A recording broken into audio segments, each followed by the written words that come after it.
நினைத்த நெற்றியில் விபூதி பூசு. விபூதியா? அது வெறும் சாம்பல். அதை எதற்கு நெற்றியில் பூசுவது என்று கேட்கிறார்கள். அவர்களுக்கு சொல்லுங்கள். ஐயா, சாம்பல் எப்படி இருக்கிறதோ அப்படியே இந்த உடம்பும் ஒரு நாள் ஆகப் போகிறது. அப்படியே இந்த உடம்பும் ஒரு நாள் ஆகப் போகிறது. தினசரி இந்த சாம்பலை பார்த்து இப்படித்தான் நமது உடம்பும் ஆகப் போகிறது என்று நினைத்தால் சாகப் போகின்ற உடம்பு தவறு செய்யக்கூடாது என்று தோன்றும். ஒழுங்காக வாழச் சொல்லும். ஊரை கெடுக்கின்ற எண்ணமும் வராது. நெற்றியில் ஏன் திலகமிடுகிறோம் தெரியுமா?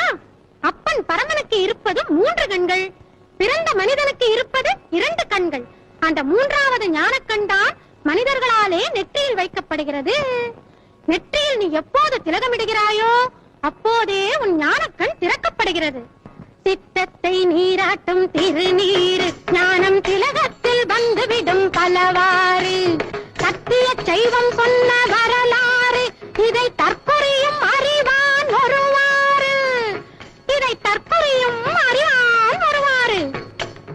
4 விரல் படிய நீரை அணிந்து அதன் நடுவில் செஞ்சோரியன் குங்குமமிட்டு மேனி முழுவதிலும் சந்தனமிட்டு அந்த மெய்ப்பொருள் கண்டு கொள்வீர் ஐயத்தை விட்டு.